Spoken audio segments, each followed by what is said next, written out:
스코틀랜드에 있었던 실화 한 토막을 먼저 좀 들려드리고 말씀을 시작하겠습니다.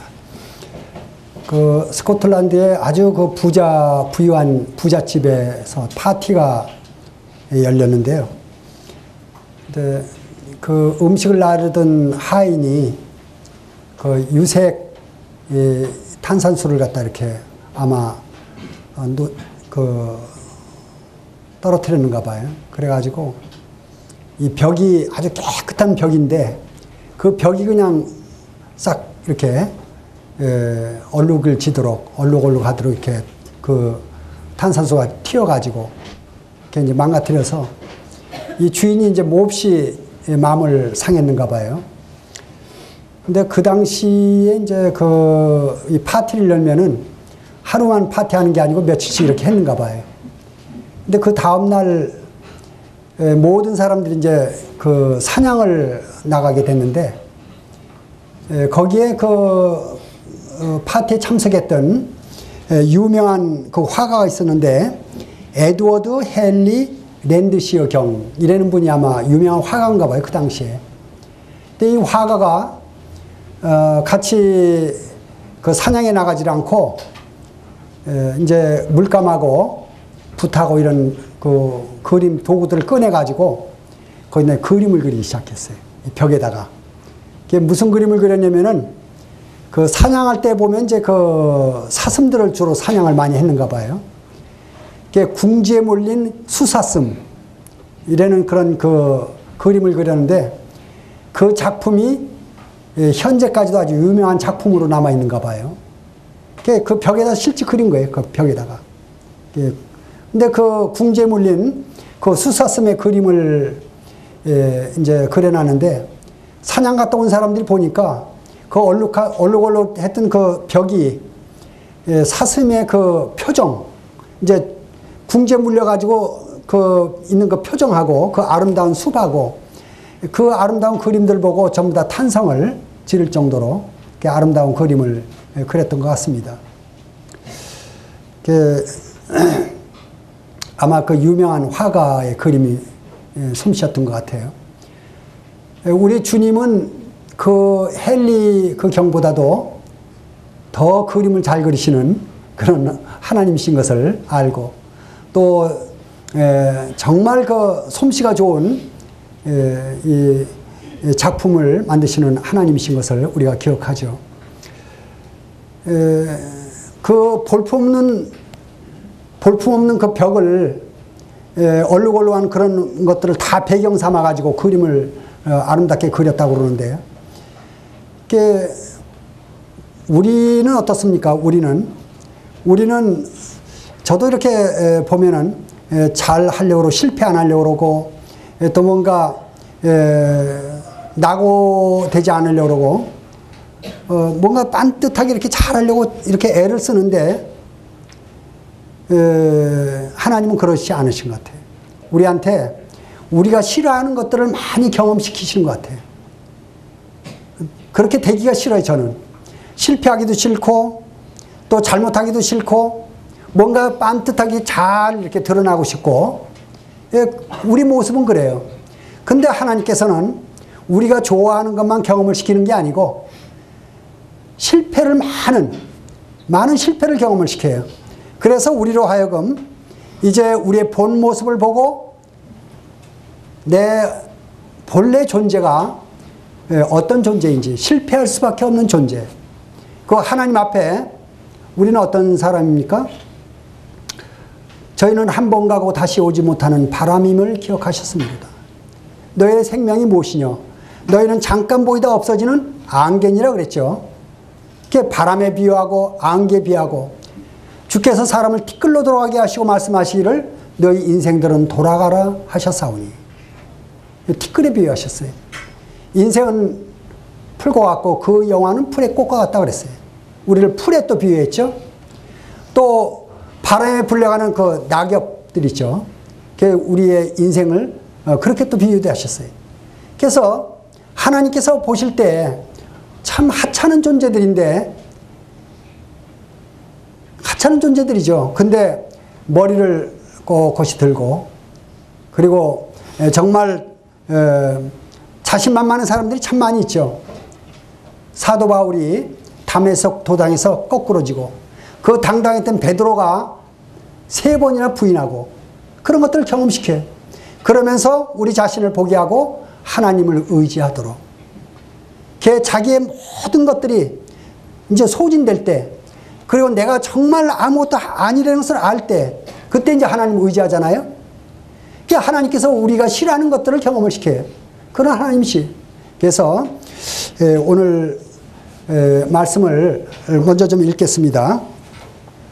갈라디아서 3장 5절입니다.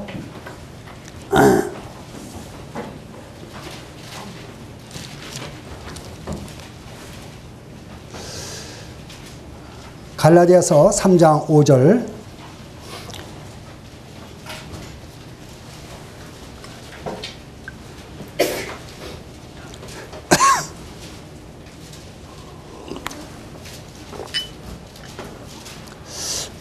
한 목소리로 같이 좀 읽어주시기 바랍니다. 시작.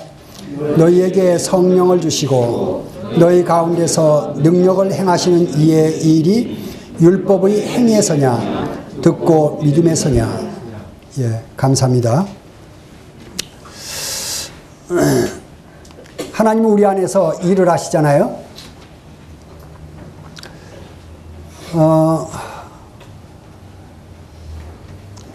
이 꽃이 피는 그것은 우리가 알지만 꽃이 피는 과정은 잘 모릅니다.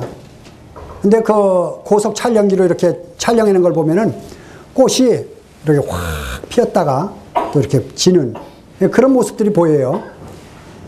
우리가 지금 아마 여기 계신 성도님들 가운데는 이제 10년, 20년, 30년 오랜 세월 동안 이제 신앙생활을 해오셨죠. 그 신앙생활을 해오는 가운데 참 이런 일 저런 일 많이 겪으면서 또 좋았던 때도 있고 어려웠던 때도 있고 신앙의 여정 가운데 우리가 있습니다. 근데 그 과정 가운데 하나님이 일하시는지, 나의 삶 가운데 하나님이 어떻게 일하시는지 별로 실감을 잘 못하는 수도 있어요. 그런 때도 있어요. 하지만 그걸 우리가 조금 압축시켜서 보면은 많은 일들을 하셨다 하는 것을 우리가 알 수가 있습니다. 찬송가 460장입니까? 지금까지 주님께서 얼마나 많은 일을 하시는지 하는 그런 내용을 부르는 찬송인데요. 하여튼 내 그 믿음의 이 과거를 이렇게 돌이켜보면은 성도님들이 하나님이 나의 삶에 많은 일을 하셨구나 하는 것들을 아마 기억하실 거예요. 많은 일을 하셨어요. 참 많은 일을 하셨다는 것을 알 것입니다. 근데 과거만 그렇게 많은 일을 하신 게 아니에요. 지금 하나님이 일하고 계십니다. 이 순간에도 하나님께서 일하고 계세요. 어떻게 일하는지를 우리가 조금 더 안다 그러면은 우리가 하나님께 더 협조적으로 하나님께 쓰임을 받을 수가 있을 것 같습니다. 우리가 하나님 일하신 걸 잘 모르면은 하나님 그 하시는 일에 무관심할 수가 있어요. 근데 하나님이 내 삶에 어떤 일을 하시는가 하는 거, 어떻게 일하시는가 하는 것을 안다 그러면은 내가 좀 더 하나님 손길을 알고 거기에 더 협조적으로 하나님과 동역하는 그런 기분으로 아마 나의 삶을 살 수 있지 않을까 하는 그런 의도를 오늘 말씀을 좀 드리려고 합니다. 오늘 본문을 읽었는데요. 너희에게 성령을 주시고 이렇게 나오죠. 성령을 주시고 하나님이 일이 성령을 주시는 것으로부터 시작합니다. 성령이 우리 안에 찾아오는 것으로부터 일이 시작되죠. 성령이 찾아오시지 않으면은 하나님의 물론 그 전에도 여러 가지 그 보조적인 일은 있겠습니다만은 직접적인 것은 성령 주심인 것입니다. 성령이 나에게 임하실 때 이제 하나님 학교에 입학이 됩니다. 영적인 학교에 입학이 됩니다. 그래서 그것을 가리켜서 우리가 거듭난다, 구원받는다, 은혜 입는다, 뭐 회심한다, 뭐 중생한다, 본어긴 뭐 여러 가지 용어를 쓸 수가 있습니다. 성령님께서 우리한테 이제 성령 우리 안에 찾아오셨어요. 그때 이제 하나님 영적인 학교에 우리가 입학이 되는 것입니다. 그 하나님의 학교에서 우리가 이제 공부를 하게 되는 것이죠. 하나님이 우리 안에 찾아오시게 되면요, 하시는 일이 첫 번째가 뭐냐면 예수 그리스도 십자가에 돌아가신 것, 그리고 그분이 부활하신 것, 이것이 다 저와 어떤 관계가 있는지를 알게 하십니다. 그래서 이제 성령님이 우리 안에 오셔가지고 예수 그리스도 그분에 대해서 자꾸 가르쳐줍니다. 예수님. 그 예수님. 그분은 하늘에 계셨던 하나님이시고 구약의 여호와입니다. 구약의 여호와 하나님. 그분이 이제 때가 되면 이 땅에 오실 것을 말씀하고 계세요. 근데 때가 되면 예수님 오셨거든요. 그 예수님은 여호와 하나님이세요. 여호와 하나님이 바로 예수님이라는 것을 생각한다면 놀라운 일입니다. 구약에서 말씀하셨던 여호와 하나님. 삼위일체 하나님이에요. 똑같은 하나님이에요. 한 분 하나님이에요. 물론 우리가 다른 그 위가 있는, 다른 삼위가 있는 것을 우리가 압니다. 그렇지만은 그분은 한 분이세요. 그 하나님이 우리에게 찾아오셨는데 그분의 인품, 그분의 인격, 그분의 삶, 그분의 희생, 이런 것들을 성령님이 조명하십니다. 그래서 이제 그 예수 그리스도 그분이 우리 안에 찾아오신 것을, 성령님으로 찾아오신 것을 우리가 알고 그분에 대해서 많은 것을 알게 됩니다. 천지를 지으시고 만물을 이제 경영하시고 운행하시는 그 하나님. 그 하나님이 나에게 찾아오셔서 이 초라한 집에 정말 뭐랄까요, 나귀와 같이 고집세고 참 하나님께 반항적이고 하나님 거역하고 그런 그 나귀와 같은 습성을 가진 그런 우리들이에요. 저예요. 거기에 하나님이 찾아오신 거예요. 그래서 그 하나님이 제 안에 찾아오셔서 이제 조용히 우리 주님의 인격을 말씀해 주십니다. 그리고 하늘나라 것을 말씀해 주세요. 이 세상 것을 또 말씀해 주세요. 마귀 사탄에 대해서 알려주십니다. 그리고 우리의 삶의 그 목표와 우리의 삶의 본 뜻을 주님께서 말씀을 해 주시죠. 이제 성령님께서 우리를 이제 인도하시게 됩니다. 예수 그리스도 그분을 길을 가르쳐 주시고 그분의 삶을 우리한테 가르쳐 주시고 그 길로 우리를 인도하시고, 그러다 보면은 우리가 옛날 습성이 있어서 옛날에 잘못된 버릇, 잘못된 고집 이런 것들이 나오잖아요. 그럴 때마다 이제 이 성령님이 우리 안에서 사인을 보냅니다. 빨간불. 빨간불 오면 어떻게 해야 돼요? 서야 되죠. 근데 우리는 고집이 세가지고 내 멋대로 빨간불이 들어와도 그냥 갈 때가 있어요. 그냥 막 직행을 합니다. 속력을 내면서 그냥 갈 때가 있어요. 저희들이 이렇게 교회에 모여가지고 성도님들 많은 데서 교제할 때는 전부 다 신사고 전부 다 숙녀입니다. 그런데 운전대만 앉으면 어떻게 돼요? 이게 또 자기 그 옛날 습성들이 나와요. 그리고 또 어떤 또 상황이 들어가면 옛날 습성이 또 나옵니다. 그래서 그대로 자기 고집대로 나갈 때가 많아요. 그런 사람들이에요, 우리. 그럴 때마다 하나님께서 이제 성령님으로 말미암아 우리에게 빨간불, 또 노란불, 파란불, 이 심령의 교통신호로 우리를 보호하십니다. 그래서 우리로 하여금 하나님께서 물론 우리로 하여금 물리적으로도 이렇게 보호하실 때가 있어요. 물리적으로도. 교통사고가 났긴 났는데 차는 완전히 찌그러졌는데 사람은 안 죽었어요. 그런 게 참 많아요. 재작년인가 한 2, 3년 전 된 것 같아요. 저희 딸이 차가 이렇게 굴러가지고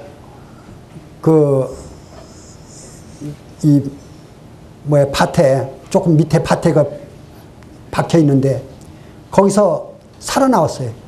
나와보니까 하나도 안 다쳤어. 멀쩡해. 다 놀래요. 하나님 도우심에.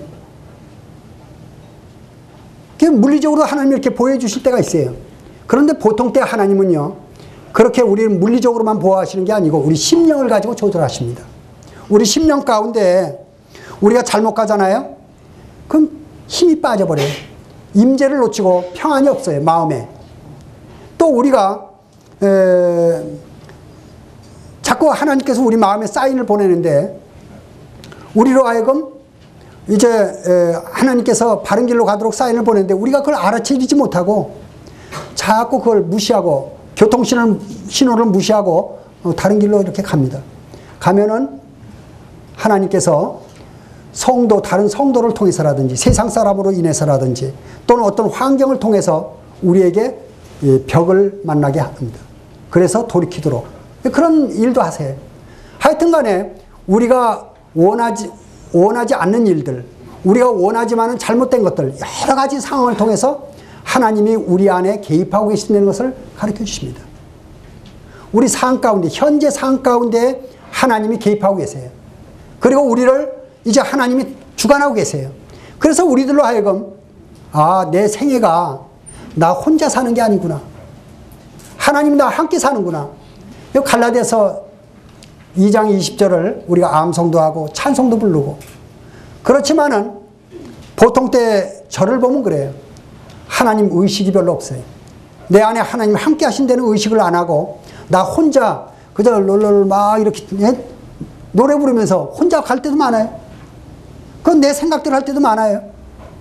그래서 하나님이 나와 함께 하신다는 그 의식을 안 가질 때가 너무나 많아요. 그런데 이제 여러 가지 일을 겪으면서 내가 잘못 갈 때도 하나님이 함께 하시고 내가 좋은 길로 잘 걷고 있을 때도 하나님이 함께 하시고 나의 삶에 하나님이 함께하고 계시는구나. 이걸 이제 점차 깨닫게 되는 것이죠. 나와 함께 하시는 하나님, 나의 삶을 간섭하시는 하나님, 나의 모든 것들을, 나의 그 언행심사를 세밀하게 보고 계시는 하나님, 그런 하나님을 우리가 점차 알게 되는 것이죠. 이제 성령님께서 우리를 보호하시고 가르치시고 인도하시고 책망하시고 또 어떤 때는 확신을 주세요. 말씀을 주신다든지 어떻게 말씀을 또 깨닫게 떠올리게 하신다든지 어떤 상황을 통해서 우리 주님을 인식하게 한다든지 확신을 주시는 그런 일들, 또 기도하게 하시는, 어떤 때는 기도하고 싶은 마음이 일어나요. 자꾸 기도하고 싶어요. 또 그런 기도를 했을 때 응답을 주심으로 하나님을 더 이렇게 확신하게 되는 그런 일. 또 우리를 하여금 이제 좋지 않은 것들은 그전에는 뭐 좋은 건지 나쁜 건지 감각이 별로 없어가지고 덮벅덮벅 그냥 좋지 않은데도 막 다녔어요. 그러다 보니까 많은 해를 당했죠. 이렇게 해서는 안 되겠구나. 이 성도의 삶이라는 것은 가야 될 곳이 있고 가지 말아야 될 것이 있고 또 가야 될 시간이 있고 가지 말아야 될 시간이 있고 내가 있어야 될 곳이 있고 있어서는 안 될 곳이 있고 이런 것들을 이제 분별하기 시작하죠. 그러면서 이제 삶의 분별력을 가지고 있어야 될 곳에 있고 가야 될 곳에 가고 있어야 될 곳에 있고 이게 지금 그리스도의 삶이죠. 이러한 삶을 이제 성령님께서 우리를 통해서 나타내신다 하는 것들을 알게 됩니다. 그리고 이제 마음 가운데 점차 우리 주님에 대해서 생각하는 시간들을 갖게 되죠. 성령님께서 하나님이 성령님을 통해서 우리들로 하여금 이러한 삶으로 인도해 가고 계십니다.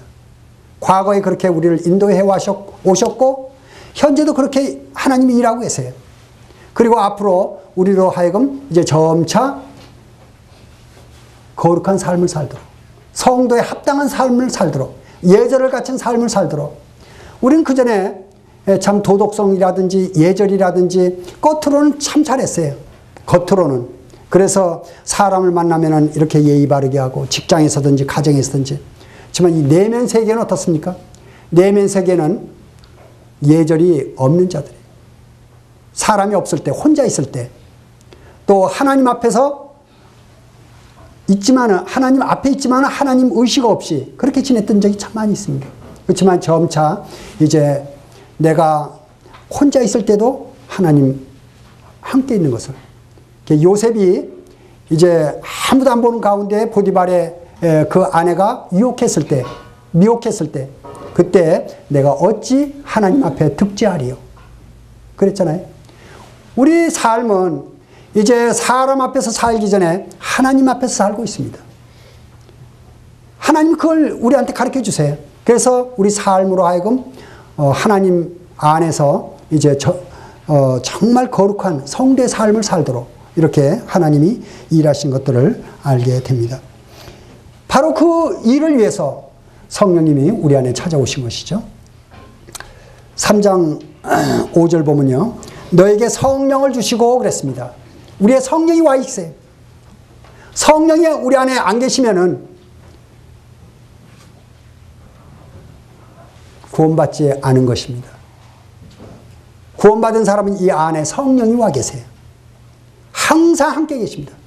그리고 죽을 때까지 계시고 성령이 함께 하시고 그 이후에도 영원히 성령님이 영원히 우리와 함께 하십니다. 주님이 영원히 함께 하신다고 했어요. 이제 성령이 우리한테 왔어요. 성령을 주시고 너희 가운데서 능력을 행하시는 이의 일이 너희 가운데 능력을 행하신다 그랬습니다. 능력을 행하신다. 이스라엘 가운데요. 하나님이 능력을 참 많이 행하셨죠. 홍해바다를 건너게 하시고 바다를 갈라지게 했어요. 그리고 광야에서 이제 그 광야 그 이스라엘 체험하신 분들이 갔다 와서 얘기하는데 낮에는 엄청 덥대요. 광야가 햇빛이 쏟아져서 엄청 더운데 이 밤이 되면요 엄청 춥답니다.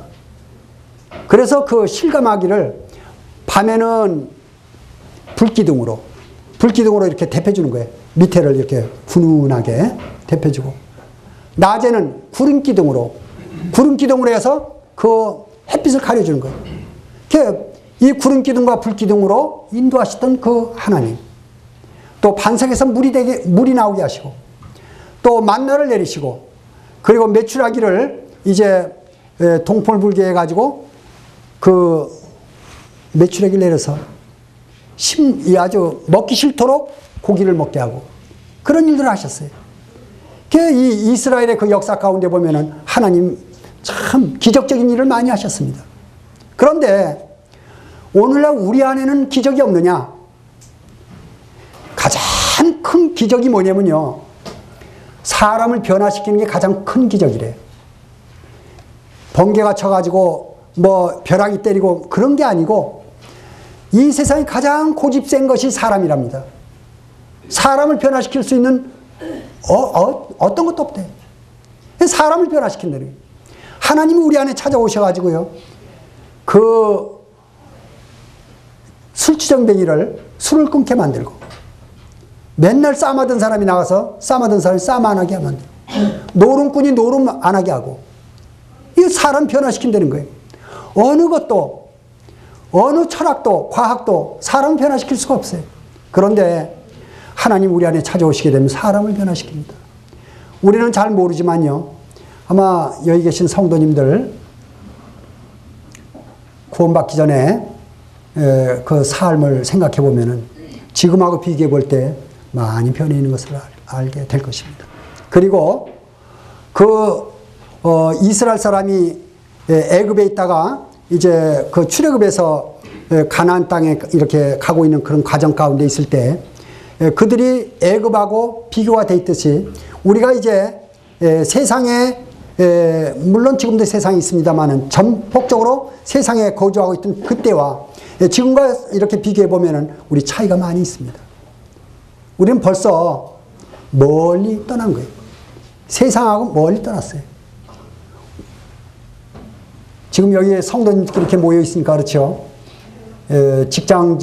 저도 직장 생활을 그래도 좀 오래 한 편인데 직장에 가 있으면요. 안 믿는 사람들 가운데 있으면 참 외롭습니다. 답답해요. 그 사람들이 절 보고 하는 얘기가 김영 뭔 재미로 사냐고. 뭔 재미로 그 사람들 보기엔 진짜 재미없는 사람이에요. 제가. 근데 제가 그들을 볼 때는 참 딱한 사람들이에요. 뭔가 틀려 사람이. 겉에는 똑같은 건데 틀려요. 세계가 틀려. 우린 너무 멀리 와 있어요. 지금.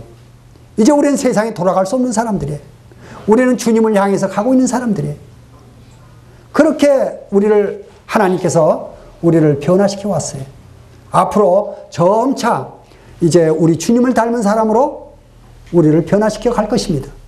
우리 가운데 능력이 바로 이것이 능력이에요. 이것이 하나님께서 우리 가운데 하시는 능력입니다. 하나님의 학교에 대해서 조금 말씀을 드리려고 그러는데요. 이 세상에 학교가 있죠. 이제 학교에 지금도 뭐 그렇게 하는지 모르겠습니다만 제 어렸을 때는 손수건을 이렇게 달아줬어요. 여기다가. 지금도 답니까? 안 달아요. 그 코 닦으려고 이 손수건을 이렇게 달아줬는데, 그리고 이제 하나 둘 하면 셋 넷 뭐 이렇게 하고서 이제 운동장 돌고 그랬는데, 그 학교에 가면요 1년이 지나면은 좋든 싫든 다 2학년이 됩니다. 공부 잘하든 뭐 낙제라는 게 없어요. 다 2학년이 돼요. 그리고 또 1년 지나면 다 3학년이 됩니다. 공부 배우는 걸 보면은 어떤 애는 너무나 쉬워가지고 재미가 없어. 학교에 가가지고 너무나 쉬우니까. 또 어떤 애는 아무래도 알아들을 수가 없어. 너무나 차별이 많습니다. 그런데도 1학년, 2학년, 3학년 똑같이 올라가요. 그런데요, 하나님 학교는 개인 교수입니다. 선생님이 개별적으로 다 한 학생 앞에 한 하나님이에요. 요새는 어떤지 모르겠는데 제 때는 유교 끝나고 얼마 안 돼가지고 학교에 가니까 90명, 100명 그랬어요. 한 학급이. 그래가지고 몇 사람 어디 밖에 나가 놀고 있어도 몰라, 선생님이. 사람이 많으니까. 이 개구장이들 몇 명씩 나가서 놀고 있어, 밖에 나가가지고. 그 한 90명, 100명이니까 꽉 차가지고. 그리고 이 책상이 없어가지고 전부 다 어떻게 했냐면 이 바닥에 아니. 그렇게 했는데, 그래도 다 2학년, 3학년 다 올라갔습니다. 하나님의 학교는 그렇지 않아요. 하나님의 학교는요, 어떤 학생은요, 1년 동안에 5학년이 되는 수가 있어요. 1년 동안에 5학년이 올라가요. 1년 동안에. 어떤 학생은 5년이 됐는데 1학년이야. 5년이 됐는데 1학년이. 영적으로 그렇습니다. 영적으로. 그래서 하나님은요, 하나님 그 상태를 잘 알기 때문에 그 뭔가 필수 과목에 낙제를 하잖아요. 그럼 계속 그거 훈련 또 시킵니다. 또 시켜요. 뭔가 자기가 그 통과하지 못하는 그런 과목이 있어요. 생각해보면 아실 겁니다. 그 과목에서 맨날 낙제. 빨리 깨달으셔야 돼요. 그건 마음을 비워버려야 돼요. 비워버리고, 주님, 이 일에 있어서는 제가 해결할 수 없습니다. 주님 도와주세요. 그리고 마음을 비워버리고 이제 그거에 대해서는 외면해버리세요. 주님께 맡겨버리세요. 그거에 대해서 부단히 이 마음 가운데 결단을 하고요, 결심을 하고 주님 앞에 바로 서지 않으면 그 통과하지 못하고 시간이 오래 걸립니다. 굉장히 오래 걸려요. 저도 그랬던 경험들이 참 많이 있고 지금도 그런 경험들을 가지고 있어요. 이 영적인 학교는요, 그런 부분들이 있어요. 그리고 하나님께서요, 우리를 이제 훈련을 시켜가는데요, 참 과목들이 참 많이 있습니다. 특별히 이 혈기 과목이요. 아마 이제 뭐 여자분들은 별로 어떨지 모르겠는데 남자분들 가운데 옛날에 혈기를 뭐 교회 와서 이 혈기 내시는 분들은 별로 없으신데, 자기도 무슨 그냥 혈기가 나와가지고 와 그냥 쏟아놓은 사람들이 있어요. 이거 걷잡을 수가 없습니다. 그거 안 잡혀요. 그거 잡으려고 그러면요, 주님 앞에 바로 기도하고 하지 않으면 안 돼요. 혈기 문제. 또 그 어떤 분들은 이 테레비 문제. 뭐 테레비 뭐 보지 말라는 얘기는 아니에요. 뉴스라든지 필요한 것들은 봐야 돼요. 볼 것도 있어요. 그렇지만은 한번 켰다 하면은 동해물과 백두산이 나올 때까지 그런 경우가 있죠. 다른 사람이에요. 제가 그런 사람이에요. 그래서 저는 아예 보면은 빠지니까 아예 안 틀어버려요. 어떤 사람은 절제를 잘한다고 그러는데 전 절제가 안 되더라고요. 그게 꽤 오래됐어요.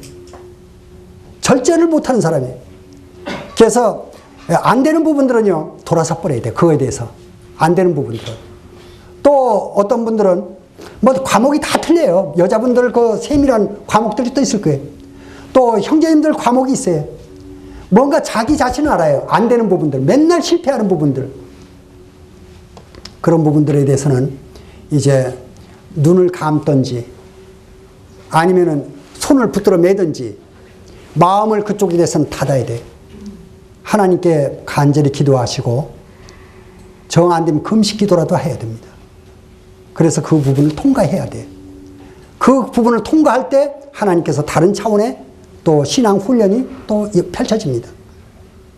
하나님은요, 우리를 다루실 때 참 세밀하게 다루세요.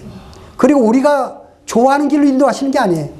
이스라엘이 출애굽한 다음에 비단길로 인도하신 것이 아닙니다. 꽃길로 인도하신 게 아니에요. 바로 사막길이었어요.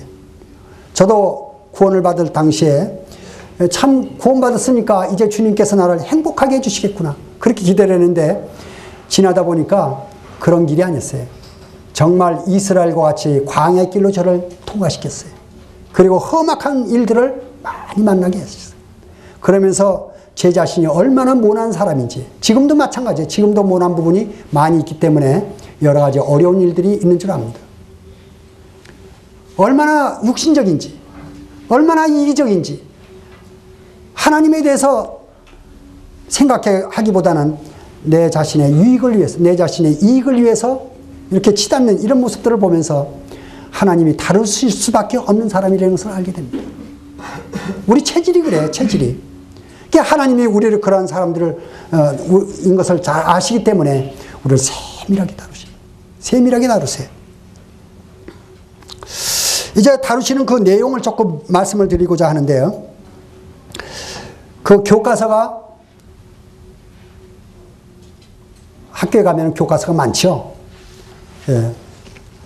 신구약 성경 66권, 구약 39권, 신약 27권. 이게 교과서입니다. 그리고 배워야 될 항목은요, 참 많아요.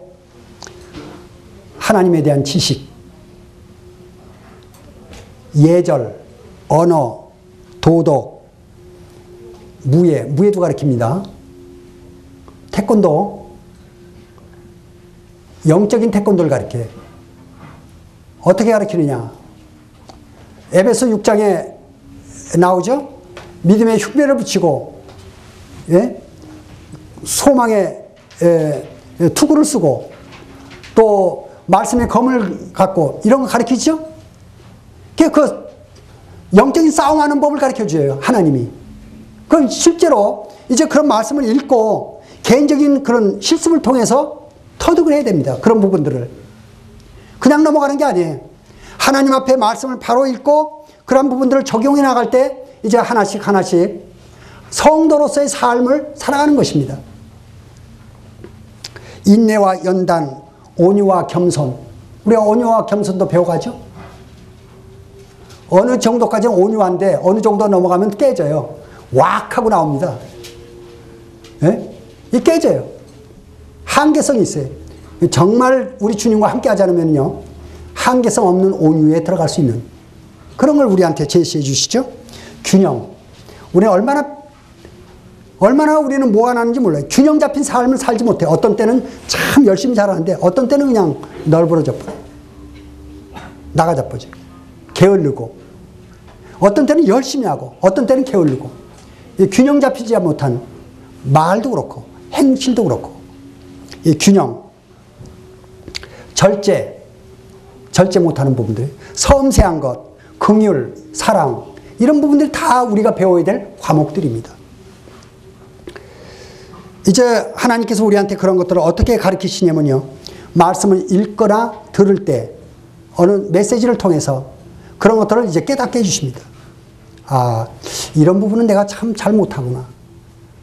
다 틀려요. 똑같은 말씀을 듣더라도 자기한테 필요한 말씀이 들어갑니다. 성경을 똑같이 읽더라도 하나님께서 필요한 말씀을 집어넣으십니다. 그게 빛을 비춰주신 거죠. 그래서 그걸 가리켜서 이제 조명이라고 합니다. 조명. 빛을 비춰주시는 거예요. 조명. 그래서 내 자신이 잘못된 것들, 또 구부러진 것들, 모난 것들, 이런 것들을 다 이렇게 들춰가지고 바르게 인식을 하도록 그렇게 만들어 주시죠. 깨닫게 하시는 것이죠. 이 지식에 있어서 빛을 받고 경험하게 하시고 이제 많은 성경적인 지식을 가지고 있습니다. 성도님들 그동안에 우리 성경 공부라든지 말씀을 듣는다든지 해서 아마 성경적인 지식을 많이 가지고들 계시고 계십니다. 근데 이 성경적인 지식이요, 힘을 못 써요. 왜 힘을 못 쓰느냐? 이 성경은요, 크게 해서 두 가지로 대별이 됩니다. 우리 주님을 아는 지식과 또 한 가지는 도덕성입니다. 지식과 도덕성이에요. 물론 지식도 굉장히 중요하고 도덕성도 굉장히 중요합니다. 양대 산맥이라 볼 수가 있어요. 지식은 많이 커졌는데 도덕성이 흐려지게 되면요, 이 지식이 죽어버려요. 알긴 아는데 힘이 없어. 그래서 이 도덕성에 있어서 굉장히 약합니다. 특히 오늘날 라오디게아 교회 성도님들은 이 도덕성이 약합니다. 도덕성, 세상으로 나가면 뭐 도덕성 훌륭하죠. 이 도덕성은 영성이라고 봅니다. 하나님께로 대할 때는 영성이에요. 이 영성인데 세상을 할 때는 도덕성으로 나옵니다. 그래서 우리가 행할 때는 도덕성으로 나옵니다. 영성이에요. 그것이 왜 그렇습니까? 하나님을 무시하지 않고 하나님을 자각하고 하나님 앞에서 바르게 행할 때 이 심령이 사합니다. 심령이 평안하고 심령이 살아서 움직여요. 심령이 살아서 움직일 때 하나님의 지식이 사용이 됩니다. 도덕성이 죽어버리면요, 영성이 죽어버리면 하나님의 지식은 그건 무용지물이 돼버려요. 사용이 안 됩니다. 그래서 내가 아무리 성경을 많이 알아도 도덕성이 흐려지면요, 희마리가 없어요. 사람이 평안이 깨져 있어요. 기쁨이 없어요. 삶에 힘이 없어요. 그런 그리스도의 삶은 죽은 삶이 됩니다. 도덕성에 대해서, 이 도덕성은 뭐로 됩니까? 첫 번째가 거룩입니다. 거룩. 거룩이 해야 돼요. 뭔가 부정한 것이라든지 잘못된 것이 이 마음에 사인이 오게 되면요, 주님께서 가르쳐 주세요. 사인을 주세요. 사인을 주게 되면 절대적으로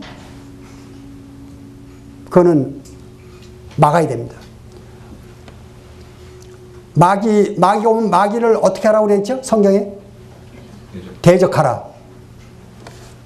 세상은 어떻게 해야 되죠? 세상은 피하라. 세상은 그 더러운 것입니다. 그래서 거기에 보디발의 아내가 온 것도 세상입니다. 육신의 정욕과 안목의 정욕과 이생의 자랑, 이런 것들은 외면해버렸어요. 그 다음에 또 하나 있죠. 마귀와 세상과 가장 큰 적이 뭐라고 그랬죠? 자아입니다. 이 자아가 일어날 때는 어떻게 해야 돼요? 죽어야 됩니다. 자아가 일어날 때는 죽어야 돼요. 어쩔 수 없어요. 죽는 겁니다. 십자가에 내주는 거예요. 그래서 그 전에 자매님이 와가지고 제가요, 자꾸 누가 저를 밟아요. 그런 얘기를 하시더라고요. 그래서 아예 확실하게 밟히세요. 그랬어요. 확실하게 밟히세요. 밟히기 싫죠. 저도 밟히기 싫습니다. 누가 자꾸 저를 밟으려고 그래요. 그러면은 마음대로 밟아라. 그러고서 한번 갖다 대줘 보세요. 그럼 밟는 게 끝납니다. 죽으려고 그러면요, 완전히 죽어야 돼요. 설 죽으니까 자꾸 밟혀요. 설 죽으니까. 예, 완전히 밟히면은, 완전히 죽으면은 확실하게 끝납니다. 이 영적인 진리죠. 이제 하나님께서 이런 지식을 우리한테 가르쳐 주시고 도덕성을 우리한테 비춰주셔서 이 지식과 도덕성에 대한 융합이 일어나도록, 도덕성이 살아야 지식을 사용합니다. 아시겠죠?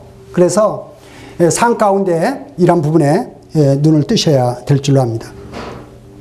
이제 성령님께서 우리에게 어떤 명령을 하실 때가 있어요. 이제 어느 수준이 되게 되면요, 우리를 사용하시려고 합니다. 그래서 얘야, 이것 좀 해보지 않겠느냐? 저 바쁜데요. 어느 성도님 좀 신방 좀 해보지 않겠느냐? 쟤 지금 설거지하고 있잖아요. 뭐 이런 식으로.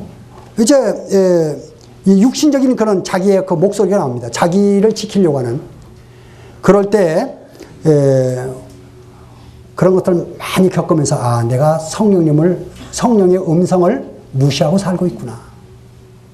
본인이 압니다. 어느 때가 되면 그걸 터득을 해요. 그러면서 이제, 내 일을 하던 걸 놓고 성령님을 내가 순종을 해야 되겠다. 그런 때가 오게 됩니다. 그런 때 이제 신앙의 한 궤도가 또 올라갑니다. 한 궤도가 또 틀려져요. 그러면서 어떤 생각을 갖게 되냐면은, 주님, 제가요, 주님 자꾸 거역하고 있는데요. 저를 좀 도와주세요. 제가 주님 말씀을 순종할 수가 없어요. 진짜 탄식이 나올 때가 있습니다. 그럴 때 주님이 우리 마음을 바꿔주시는 그런 걸 또 경험합니다. 우리는 항상 주님의 도움이 필요합니다. 구원받을 때요, 우리가 믿어서 구원받았다고요? 아닙니다. 예, 물론 믿어서 구원받았죠. 아무리 믿어도 안 믿어져요. 제가 그런 걸 경험했어요.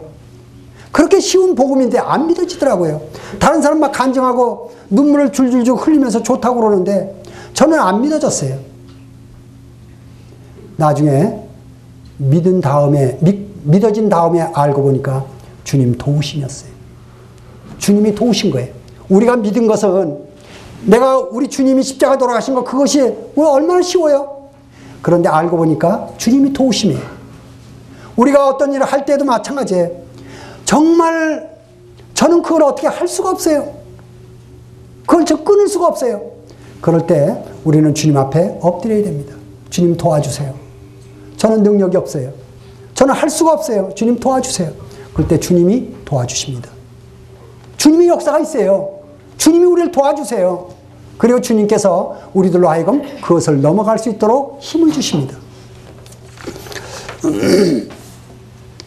이제 또 한 단계 주님께서 우리를 훈련시키는 과정이 있는데요.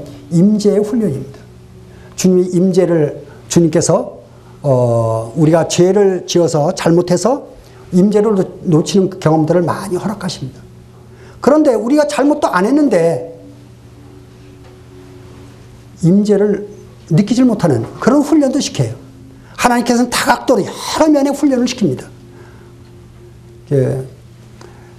뭔가 짜증이 나고 또 뭔가 사람 눈치를 보게 되고 저 형제님이 나를 요새 싫어하는 것 같아 하고서 이렇게 째려보기도 하고 또 저 자매님 눈치가 요새는 좀 달라졌어 나한테 그런 생각도 하고 이제 이 속에서 별 생각이 다 납니다. 그때는 주님이 안 계실 때예요. 주님이 함께 하시면요 그런 생각 전혀 안 합니다. 오히려 뭔가 그렇게 보는 사람한테 가가지고 안녕하세요. 오히려 교제를 청하고 그 마음 가운데 혹시 잘못된 것이 있으면 풀어주고 도와주고 주님이 계시면은 도움받으려고 하는 게 아니에요. 오히려 가서 도와줍니다. 손을 붙들어주고 위로해주고. 근데 주님이 안 계시면 도움받으려고 그래요. 저 형제님은 나한테 웃어주는데 왜 저 형제님 나한테 안 웃어주지? 이런 거. 또 나를 왜 반겨해주지 않지? 오래간만에 만났는데? 이런 거. 이게 뭐냐면 전부 다 육입니다. 주님이 안 계시는 순간들이에요. 그럴 때는 빨리 알아차리세요. 내가 지금 뭐가 잘못되어 있구나. 주님이 왜 이런 환경을 허락하시지? 주님 앞에 기도하시고 회복을 해야 됩니다. 빠른 시간 내에. 그래서 이런 임재 훈련을 시키는데요. 좋은 날도 훈련시키지만 흐린 날도 훈련시킵니다. 비가 오고 바람 불고 눈 오고 춥고 이런 것들을 훈련을 시켜요. 그래서 우리들로 하여금 이제 주님 안에서 다시 따뜻함을 누릴 수 있도록 평화를 누릴 수 있도록 우리 주님이 그런 것들을 우리에게 훈련시키는 것을 알 수가 있습니다. 하나님께서 이제 능력이라는 게 바로 그런 부분들이에요. 그러한 일들을 우리 가운데서 행하시고 우리들로 하여금 이제 점차 주님의 인격에 도달하도록 그렇게 일을 하십니다. 그 다음 보게 되면요. 이의 일이 율법이 행해서냐 듣고 믿음이냐. 이의 일이 그랬죠? 갈라디아서 3장 5절입니다. 이의 일. 바로 하나님께서 우리 가운데 능력으로 행하시는 일을 얘기하는 것입니다. 그 일이 율법의 행위로냐? 듣고 믿음에서냐? 어떻습니까? 다 아시죠, 이거는? 예, 우리가 행하려고 해서 하는 것이 아닙니다. 행위는요, 행위는 믿음의 목표입니까? 믿음의 결과입니까? 어떻습니까? 믿음의 결과죠. 행위는 믿음의 결과로 나와야 돼요. 만약 믿음의 목표가 되면은 행위가 율법이 돼버립니다. 그래서 얼마나 어려운지 몰라요. 내가 잘해야지. 인사도 잘해야지. 또 뭘 또 잘해야지. 마음에는 없는데 이것이 외식이 되는 것입니다. 이게 외식이 돼요. 어려워져요. 아주 힘듭니다. 신앙생활이 엄청 어려워져요. 그래서 그 전에 어떤 분이 자동차를 선물을 했는데 운전할 줄 모르니까 면허증도 없고 그걸 가져가는 게 고민이에요. 그 자동차를 줬는데 자동차를 어떻게 운전하고 집으로 끌고 가야 될 거 아니에요. 가져가는 게 고민이에요. 운전할 줄 모르니까. 바로 신앙이 그렇습니다. 신앙이 가장 아름다운 것인데 믿음 생활이 진짜 좋은 건데 이거는 운전할 줄 몰라서 자동차를 밀고 가야 돼요. 이제 밀고라도 가야 될 거 아니에요. 사람 불러가지고 운전을 못하면은 그런 식이에요. 이 믿음의 삶은 은혜의 삶인데 믿음의 삶이 얼마나 답답한지 얼마나 무거운지 얼마나 힘드는지 믿음의 삶이 이 믿음의 삶을 살면은 이 사람은 뭔가 지금 하나님의 능력이 빠진 거예요. 은혜의 삶은 하나님의 능력으로만 되는 것입니다. 믿음으로만 되는 거예요. 은혜로만 되는 것입니다. 나의 힘으로는 할 수가 없어요. 이 믿음의 삶은 나의 힘으로는 전혀 안 됩니다. 전혀 안 돼요. 주님이 도와주시고 주님이 내 안에서 함께 하시고 주님의 주시는 능력으로 사는 것이 은혜의 삶이요 믿음의 삶이요 우리의 신앙생활인 것입니다. 이러한 삶이 이제 행위로냐 믿음으로냐 쉽죠? 믿음으로죠. 믿음으로. 그럼 그 믿음을 우리가 어떻게 가져야 됩니까? 믿음은 어디에서 난다고 그랬어요? 들음에서 나며 들음은 그리스도의 말씀으로 그리스도의 말씀을 들어야 됩니다. 어떻게 듣습니까? 눈으로 보는 것도 듣는 것입니다. 눈으로 보면요 성경 말씀을 보면은 주님께서 필요한 말씀을 들려주십니다. 마음에 집어넣어줘요. 이게 듣는 거예요. 들음으로 그리스도의 말씀을 들음으로 믿음이 생기는 것입니다. 믿음이 생기면 그 믿음으로 인해서 차가 가는 것입니다. 삶이 가는 거예요. 그런 삶을 살 때 은혜의 삶이 되는 것입니다. 시간이 됐기 때문에 이것으로 말씀을 마치겠습니다.